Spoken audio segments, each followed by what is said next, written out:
આજનો આ શુભ અને પવિત્ર પ્રસંગે અમને હાજર રહેવા માટેની નિમંત્રણ મળ્યું. હું ખૂબ જ આયોજકોનો આભારી છું. વિવેકાનંદજીએ એક સરસ મજાની વાત કરી છે કે જગત લેણદાર છે ને આપણે દેવાદાર છે, અને જે કાંઈ આપવાનું થાય છે એ આપણે આપણું ઋણ ચૂકવીએ છીએ એમ સમજવું. હું તો હંમેશા એ જ રીતે કરતો આવ્યો છું.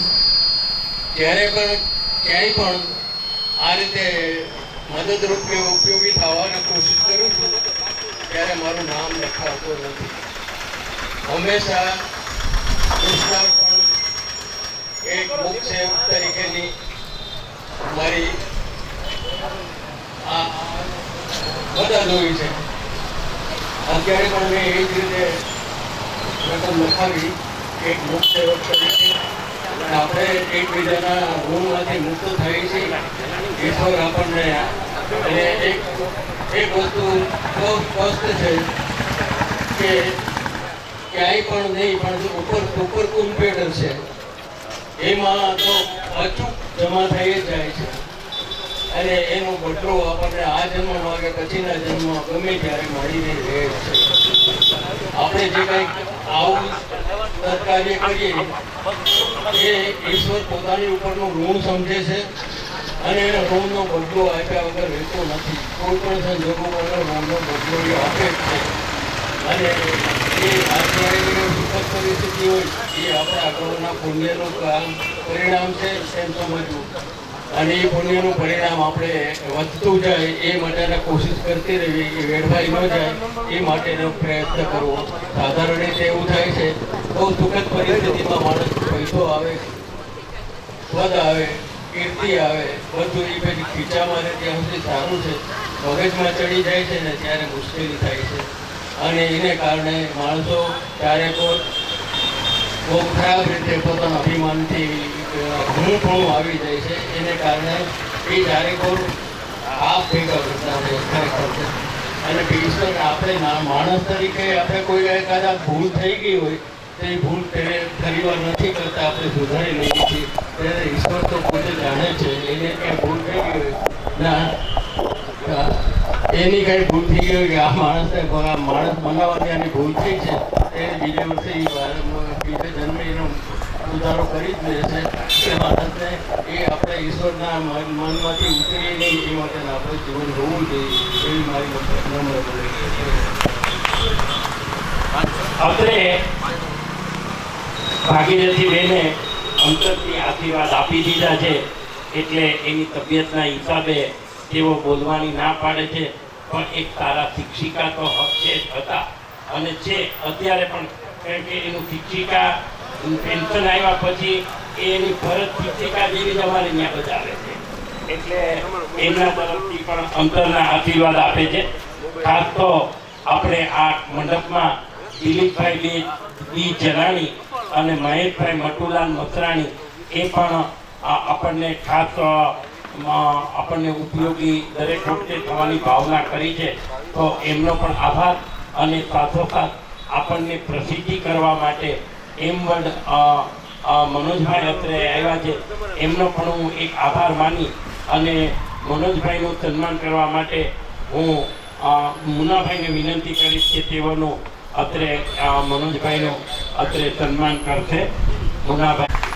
મુનાભાઈ જે છે ને, એટલે મુના કેવી રીતે ખબર નથી, આમ તો જેટલા રૂપિયા આવ્યા ને એમાંય એનો મોટો હિસ્સો હોય, કેમ કે એ અહીંથી પછી અમારે અતુલભાઈ એક ટ્રસ્ટી છે મહેતા એના પણ અવારનવાર પૈસા આવે. એને ત્યાં લગ્ન હોય તો મને કે લગ્ન છે ને ત્યાં ખાલી કઈ જોયા જાય, પછી હું અતુલભાઈને હરખનો ફોન કરું કે લગ્ન છે ને અમને આમંત્રણ નથી. મુનાભાઈને એકને આમંત્રણ છે, એટલે કે એને તમને કીધું મને ખબર નથી પણ મને સમાચાર આવ્યો.